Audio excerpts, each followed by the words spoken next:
Hey guys and welcome to All About Medicos where you will get to know about your body. So आज की video में हम बात करने वाले हैं MCQs यानी कि मल्टीपल चॉइस क्वेश्चंस के बारे में। मल्टीपल चॉइस क्वेश्चंस की अगर हम बात करें जो कि ऑब्जेक्टिव क्वेश्चंस भी होते हैं, ये बहुत इंपॉर्टेंट है एग्जामिनेशन पॉइंट ऑफ व्यू के से भी, क्योंकि इस टाइम पे जो कोरोना पीरियड चल रहा है इस टाइम पर जो भी एग्जामिनेशंस हो रहे हैं आपके वो सिर्फ ऑब्जेक्टिव टाइप ही हो रहे हैं, एज वेल एज जो भी आपके कॉम्पिटिटिव एग्जाम्स होते हैं उनके लिए भी बहुत इंपॉर्टेंट होते हैं आपके MCQs यानी कि मल्टीपल चॉइस क्वेश्चंस। क्योंकि जो भी एग्जाम आप देखें, आप ESIC का देखें, आप नॉर्दर्न रेलवे का देखें या फिर आप कोई भी एम्स का एग्जाम देखें, ये सबका पैटर्न क्या रहता है, DSSB का एग्जाम देखें, इन सब के पैटर्न में आपको मिलेंगे मल्टीपल चॉइस क्वेश्चंस। तो आज हम बात करेंगे multiple choice questions on haematology. Haematology branch के जो भी मल्टीपल चॉइस क्वेश्चंस हैं उनमें से कुछ क्वेश्चंस की बात हम आज की वीडियो में करेंगे। सो आइए स्टार्ट करते हैं।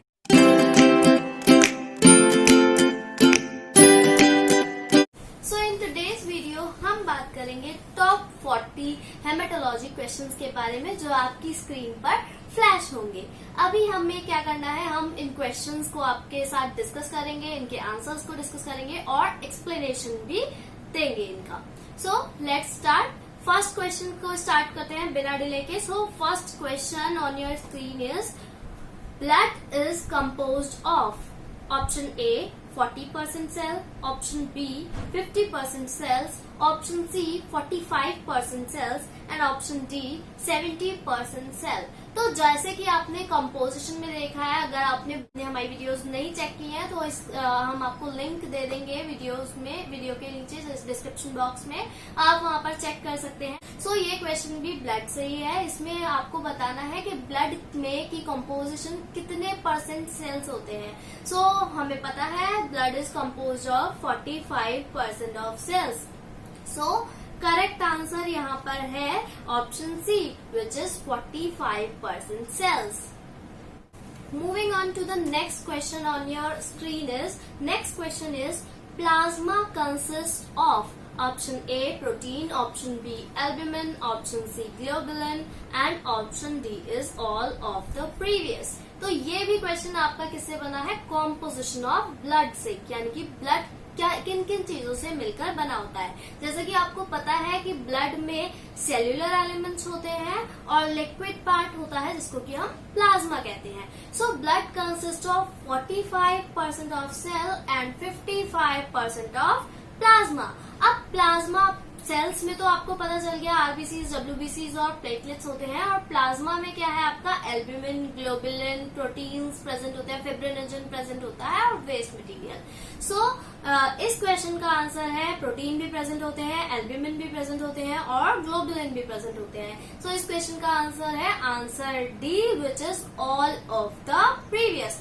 Now moving on to the next question. Next question आपका है कि sodium citrate prevents clotting by option A inhibiting the ionization of calcium, option B precipitating calcium, option C by forming insoluble salts with the calcium and option D is none of the previous। तो आप अगर anticoagulants, ये question किससे है, anticoagulant से है। Anticoagulants में कौन से एंटीकोगुलेंट की बात हो रही है, सोडियम सिट्रेट की। आपको पता होगा कि सोडियम सिट्रेट किस लिए यूज किया जाता है, कोगुलेशन प्रोफाइल को टेस्ट करने के लिए। अब इस क्वेश्चन में पूछा गया है सोडियम सिट्रेट का mode of action. So how simple is that now. अब सोडियम सिट्रेट का जब मोड ऑफ एक्शन आपसे पूछ लिया गया है तो आपको पता है कि सोडियम सिट्रेट क्या करती है, कैल्शियम के साथ इनसॉल्युबल सॉल्ट्स बना देती है जिससे कि ब्लड क्लॉट नहीं होता है। So the answer in this question is option C that sodium citrate prevents clotting by forming insoluble complex with the salts. Next question की बात करते हैं। नेक्स्ट क्वेश्चन है आपका EDTA prevents clotting by. EDTA पे क्वेश्चन आ गया, फिर अगेन एंटीकोगुलेंट्स का क्वेश्चन है आपसे, अगेन मोड ऑफ एक्शन की बात की गई है कि कैसे EDTA जो है वो अपना फंक्शन परफॉर्म करता है। सो ऑप्शन ए है इसमें inhibiting the ionization of calcium, option B है प्रेसिपिटेटिंग कैल्शियम, ऑप्शन सी है by forming calcium insoluble salts, और ऑप्शन डी आपको दिया है नन ऑफ द प्रीवियस। आपको क्या करना है, ईडीटीए को रिकॉल करना है, ईडीटीए के मोड ऑफ एक्शन को रिकॉल करना है। तो ईडीटीए की बात करें तो EDTA act as a chelating agent आपने पढ़ा है। तो ईडीटीए क्या करता है, चीलेटिंग एजेंट की तरह काम करता है। कैसे काम करता है, कैल्शियम आयंस को इनहिबिट कर देता है कि उनकी आयोनाइजेशन आगे ना हो, जिससे कि कैल्शियम जो है, कैल्शियम आयंस बहुत इंपॉर्टेंट होते हैं किसी भी कभी भी ब्लड की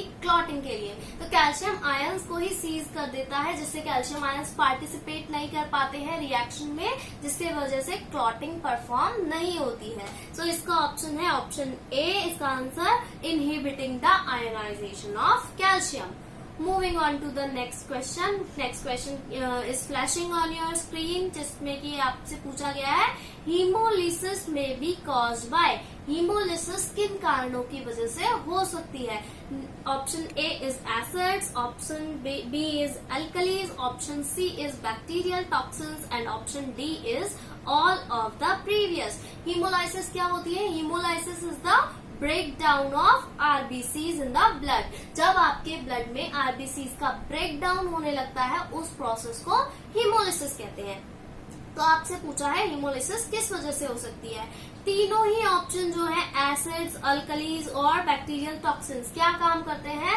अगर तीनों ही कम या ज्यादा होंगे, एसिड आपकी ब्लड में एसिड्स इंक्रीज होंगे उसे एसिडोसिस कहते हैं, और अल्कली इंक्रीज होगा तो कंसंट्रेशन इंक्रीज होगी तो उसको अल्कलोसिस कहते हैं। अगर दोनों ही चीजें होती हैं तो आपको पता है ये डायरेक्टली आपके किस पे असर डालता है? पीएच पे। और अगर पीएच पे फर्क पड़ेगा तो आपके आरबीसी की मेम्ब्रेन पे फर्क पड़ेगा, तो हीमोलाइसिस तो होगी ही होगी। नेक्स्ट सी ऑप्शन आपका बैक्टीरियल टॉक्सिन्स है। टॉक्सिन्स भी रिलीज करके क्या करते हैं? आपकी मेम्ब्रेन को ब्रेक डाउन कर सकते हैं। तो तीनों ही चीजों से क्या हो रहा है? मेम्ब्रेन रप्चर हो रही है और आरबीसी का ब्रेक डाउन हो रहा है। तो हीमोलिसिस में बी कॉज्ड बाय, हम कह सकते हैं all of the previous. D option is the correct answer. Moving on to the next question. Next question flashing on your screen is lifespan of RBCs is about। Very easy question, बहुत easy question है कि life span क्या है RBCs का। हमने पढ़ा है 90 to 120 days. So here is the answer is option B 120 days. Next question की बात करते हैं। नेक्स्ट क्वेश्चन है ल्यूकोपीनिया इज। अब ल्यूकोपीनिया पे आ गया, देख रहे हैं आप मोस्ट ऑफ द क्वेश्चन जो है वो रिलेटेड है आपके ब्लड से। सो ल्यूकोपीनिया की बात कर रहे हैं तो ल्यूकोपीनिया अगर टर्म की हम बात करें तो leuco means white and penia means decrease. So leucopenia अगर हम कंबाइन करें दोनों वर्ड्स को तो हम कह सकते हैं कि ल्यूकोपीनिया वो कंडीशन है जिसमें कि आपके ब्लड में जो डब्ल्यूबीसी व्हाइट ब्लड सेल्स हैं उनका काउंट क्या हो रहा है? डिक्रीज हो जा रहा है। तो यहाँ पर ऑप्शन आपको दिए हैं कि option A the decrease in number of leucocytes below 1000 per cubic mm. Option B is the increase in number of leukocytes above 12,000 per cubic mm. Option C is the increase in number of leukocytes above 4,000 per cubic mm. And option D is the decrease in number of leukocytes below 4,000 per cubic mm. So leucocytosis की हम बात कर रहे हैं तो हमें ये जानना भी जरूरी, ल्यूकोपीनिया की हम बात कर रहे हैं तो हमें ये जानना भी जरूरी है कि जो डब्ल्यूबीसी है उनका नॉर्मल रेंज क्या है। तो नॉर्मल रेंज ऑफ डब्ल्यूबीसी क्या है? आपको पता है 4,000 to 11,000 पर क्यूबिक mm होती है। तो ल्यूकोपीनिया में हमें अभी बताया कि डब्ल्यूबीसी की कंसंट्रेशन डिक्रीज हो जाएगी। तो डिक्रीज कंसंट्रेशन कब होगी? जब 4,000 से डिक्रीज हो जाएंगे सेल। तो इसका आंसर हो गया आपका option D the decrease in number of leucocytes below 4,000 per cubic mm। Clear हो गया। अब बात करते हैं नेक्स्ट क्वेश्चन की। Leucocytosis is. ल्यूकोसाइटोसिस क्या होती है? तो ल्यूको मीन्स व्हाइट अभी बताया था, साइट्स मीन्स सेल और सिस या ओसिस का मतलब होता है इंक्रीज होना। So together with combining all the words we can say that leucocytosis is the condition in which the WBC count is increase from its normal range. तो अभी normal range बताई थी आपके 4 to 11,000 होती है। तो हम इसका आंसर कह सकते हैं option B. The increase in number of leukocytes above 12,000 per cubic mm. So answer is option B. Next बात करते हैं नेक्स्ट क्वेश्चन की। तो नेक्स्ट क्वेश्चन है the granulocytes are formed in the, जो ग्रेन्यूलोसाइट्स है उसका प्रोडक्शन किस में होता है। अब इस क्वेश्चन का जो टॉपिक है वो क्या है, टॉपिक किस टॉपिक से क्वेश्चन है, हिमेटोपोइसिस से क्वेश्चन है आपका। क्योंकि हिमेटोपोइसिस क्या होती है, ऐसी प्रोसेस होती है जिसमें फॉर्मेशन होता है आपके ब्लड सेल का। Haematopoiesis is the process by which the blood cells are form. तो अब आपसे पूछा गया है कि जो ग्रेन्यूलोसाइट्स यानी कि आपके WBCs के टाइप हैं ग्रेन्यूलोसाइट्स, जैसा कि हमने ब्लड, जो हमने कॉम्पोजिशन ऑफ ब्लड वाली वीडियो देखी थी उसमें पढ़ा था। सो ग्रेन्यूलोसाइट्स क्या है, टाइप ऑफ WBCs हैं, इनमें ग्रेन्यूल्स प्रेजेंट होते हैं। तो अब हम इनके बारे में पूछ रहा है क्वेश्चन में कि ये कहाँ पर बनते हैं, फॉर्मेशन कहाँ है। Option A is bone marrow stem cell, option B is lymphatic tissue, option C is liver and option D is spleen. तो आपको पता है ग्रेन्यूलोसाइट्स कहाँ बनते हैं, बोन मैरो स्टेम सेल। तो option A is the correct answer. Bone marrow stem cells is the place where the granulocytes are formed. Next question की बात करते हैं कि the non granulocytes are formed in the, non granulocytes मतलब monocytes और lymphocytes. तो monocytes और lymphocytes की फॉर्मेशन कहाँ होती है। सो हिमेटोपोइसिस से अगेन क्वेश्चन है, आपको पता है ग्रेन्यूलोसाइट्स की फॉर्मेशन तो बोन मैरो में होती है, लेकिन नॉन ग्रेन्यूलोसाइट्स बोन मैरो और आपके लिम्फेटिक टिश्यूज दोनों में ही बनते हैं। हिमेटोपोइटिक स्टेम सेल भी प्रोडक्शन करता है नॉन ग्रेन्यूलोसाइट का, और लिम्फेटिक टिश्यू भी करता है। इसके बारे में डीप हम जानेंगे हिमेटोपोइसिस की प्रोसेस में, लेकिन इसका आंसर हम कह सकते हैं ए और बी ऑप्शन दोनों है। ऑप्शन ए है, आप देख सकते हैं कि बोन मैरो स्टेम सेल, और ऑप्शन बी है लिम्फेटिक टिश्यू। तो हम इसका आंसर लिखेंगे, टिक करेंगे option D, A and B both.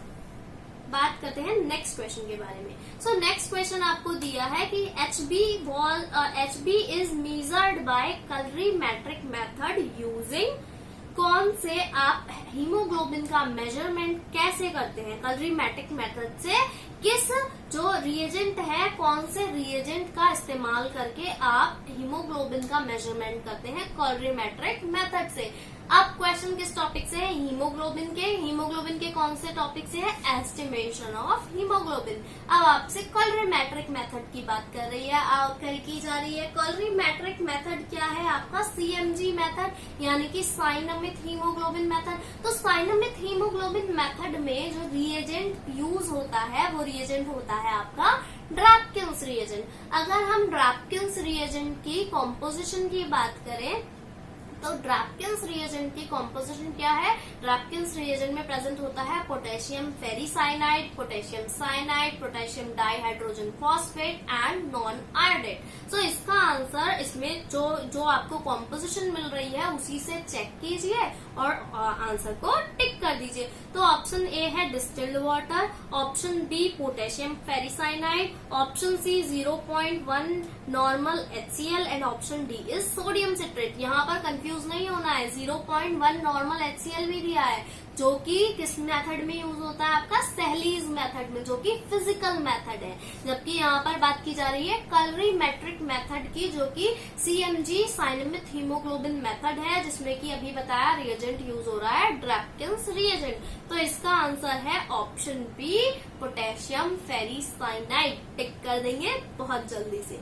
Next question की तरफ मूव करते हैं। Next question is the anticoagulant used in ESR।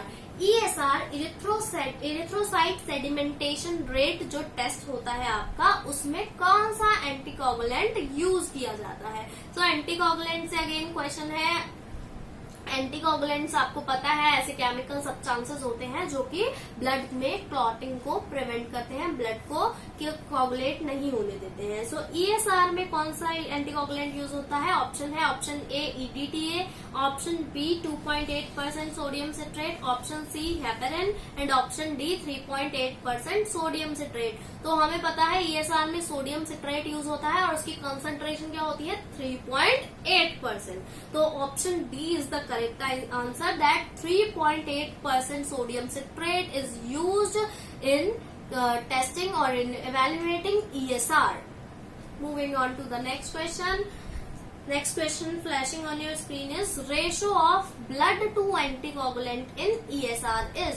आपको पता है कि हर एंटीकोगुलेंट की जो सारी ट्यूब्स है उनमें कुछ ना कुछ आपको रेशो दिया गया है कि किस रेशो में आपको ब्लड यूज करना है और किस रेशो में आपको एंटीकोगुलेंट यूज करना है. मार्क्स भी बने होते हैं, आपने देखा एंटीकोगुलेंट की ट्यूब में. तो अब आपसे ESR में पूछा गया है कि ESR में ब्लड से एंटीकोगुलेंट का रेशो क्या है. ऑप्शन है ए है 1:9, ऑप्शन बी है 9:1, ऑप्शन सी है 1:4 और ऑप्शन डी है 4:1.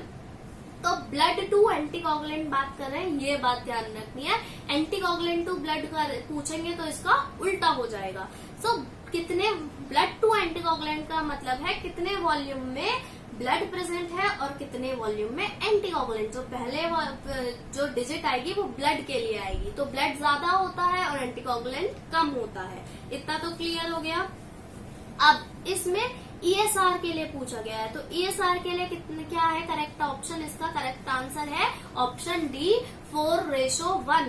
4:1 में हम यूज करते हैं ESR में blood to anticoagulants. 4 times blood और 1 टाइम एंटीकोगुलेंट. अगर उल्टा पूछा होता एंटीकोगुलेंट टू ब्लड तो आंसर हो जाता 1:4.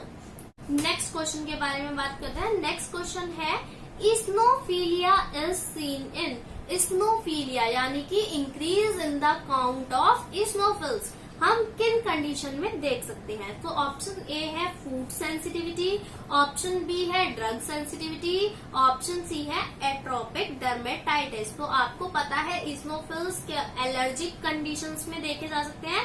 तीनों ही क्या है एलर्जिक टाइप कंडीशन है या फिर हाइपर सेंसिटिव कंडीशन है. तो आंसर हो जाएगा option D all of the above. Moving on to the next question. So next question जो आपकी स्क्रीन पर फ्लैश हो रहा है वो है multiple myeloma is a neoplastic proliferation of. Option A lymphocytes, option B granulocytes, option C plasma cells and option D monocytes. तो आपसे पूछा गया है कि मल्टीपल माइलोमा जो है वो एक नियोप्लास्टिक प्रोलिफरेशन है किन सेल्स की. सो मल्टीपल माइलोमा आपको पता है क्या है.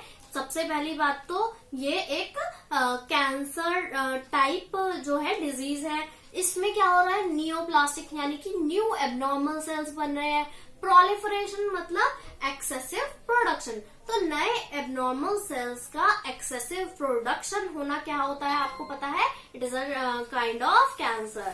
सो नियोप्लास्टिक प्रोलिफरेशन कौन से सेल की होती है. अगर आप मल्टीपल माइलोमा की बात करें तो मल्टीपल माइलोमा की डेफिनेशन ही ये है कि multiple myeloma is a neoplastic proliferation of plasma cells और B cells. So plasma cells is the correct answer. Option C plasma cells. Now the next question flashing on your screen is fibrinogen is converted to soluble fibrin by. Option A is prothrombin, option B is thromboplastin, option C is thrombin and option D is all of the above. अगर इस topic की बात करें तो topic है coagulation cascade यानी कि mechanism of coagulation. बात हो रही है क्लॉटिंग फैक्टर्स की. तो आप एक इमेज के थ्रू समझे कि इस इमेज में क्या हो रहा है. रिएक्शन आपको दिखाई जा रही है कि कैसे फिब्रिनोजन फिब्रिन में कन्वर्ट हो रहा है. Prothrombin is converted into thrombin and then by the action of thrombin, fibrinogen is converted into fibrin monomer and then into fibrin polymer. तो इसका करेक्ट आंसर जो है वो है ऑप्शन सी यानी कि thrombin. नेक्स्ट क्वेश्चन की बात करें. Thrombopoietin controls the formation of. Again question कहाँ से है हेमेटोपोइसिस से. बात हो रही है थ्रोम्बोपोइटिन. थ्रोम्बोपोइटिन क्या है. Thrombopoietin is an hormone.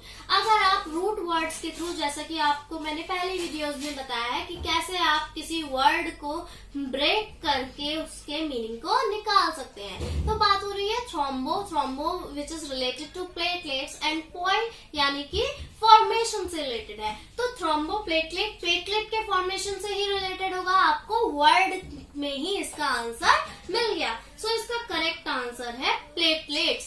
तो thrombopoietin helps in the formation of platelets. Moving on to the next question. Next question is variation in the red cell size is called. जो रेड सेल का size है उसमें अगर किसी film में आप देख रहे हैं और आपको अलग अलग साइज के आरबीसीज दिख रहे हैं, कोई किसी का साइज थोड़ा बड़ा है नॉर्मल से, किसी का छोटा है, कोई नॉर्मल साइज का है, तो ऐसी कंडीशन को आप क्या कहेंगे? Option is option A poikilocytosis, option B anisocytosis, option D reticulocytosis and option C reticulocytosis and option D is leucocytosis. So correct answer here is poikilocytosis यानी कि option A. Talking about next question. Next question is microcytic hypochromic anemia is. आपसे पूछा गया है कि microcytic hypochromic anaemia का एक example बताइए. आपने अगर हमारी एनीमिया की वीडियो देखी होगी तो उसमें आपको लिंक में मिल जाएगी. अगर आपने अभी नहीं देखी है डिस्क्रिप्शन बॉक्स में लिंक हम दे देंगे जिससे आप देख सकते हैं. सो एनीमिया की वीडियो में हमने आपको क्लासिफिकेशन ऑफ एनीमिया बताया था जिसमें कि हमने कवर किया था कि किन टाइप्स के एनीमिया होते हैं. सो वही ये क्वेश्चन है बेसिक कि माइक्रो यानी कि small size of cell and as well as the color of cell is pale. तो ये किस टाइप के एनीमिया में होता है? Option A is hereditary spherocytosis, option B is sickle cell anaemia, option C is iron deficiency anemia and option D is vitamin B12 deficiency anemia. So आपको पता है iron deficiency anemia is a type of microcytic hypochromic anemia. Next question is target cells are seen in cases of. ये भी हमने किसमें discuss किया है? आपके एबनॉर्मल मॉर्फोलॉजी ऑफ आरबीसीज की वीडियो में. सो इसका भी लिंक आपको डिस्क्रिप्शन बॉक्स में मिल जाएगा अगर आपको डिटेल में ये सब जानना है. सो पूछा गया है कि टारगेट सेल किन केसेस में दिखाई देते हैं. टारगेट सेल्स आपको पता है कोडोसाइट्स कहा जाता है. जिन टारगेट सेल्स को क्या होते हैं सेल आरबीसीज में क्या हो जाता है, जो सेंट्रल एरिया होता है उसमें डार्क आपको एक रिंग दिखाई देगी followed by surrounded by a white ring और उसके बाद सेकेंड एक रिंग आपको डार्क रिंग मिलेगी. सो बुल्स आई जैसा इफेक्ट बनता है. तो आप ये होते हैं टारगेट सेल. अब किन केसेस में देख सकते हैं? Option A folic acid deficiency, option B iron deficiency anaemia and option C vitamin B12 deficiency anaemia. अगर कॉज ऑफ टारगेट सेल्स को पढ़े तो आपको पता है किस वजह से होगा. डेफिशिएंसी ऑफ आयरन की वजह से हीमोग्लोबिन के बैंड्स जो है वो है रिंग शेप में. तो इसका करेक्ट आंसर आपको पता है आयरन की डेफिशिएंसी हीमोग्लोबिन पर असर डालती है और किसमें है, तो करेक्ट आंसर इसका हो गया option B iron deficiency anaemia. So आज की वीडियो में इतने ही क्वेश्चंस हम कवर करेंगे. बाकी जो नेक्स्ट क्वेश्चंस हैं रिमेनिंग वो हम वीडियो के सेकंड पार्ट में कवर करेंगे. So if you like the video please like, share and subscribe to All About Medicos and comment in the comment section below to let us know you like the video और किस question में आपको confusion है और कौन से question के बारे में आप नेक्स्ट वीडियो में देखना चाहते हैं. सो बने रहिए ऑल अबाउट मेडिकोस के साथ और सब्सक्राइब करना ना भूलें.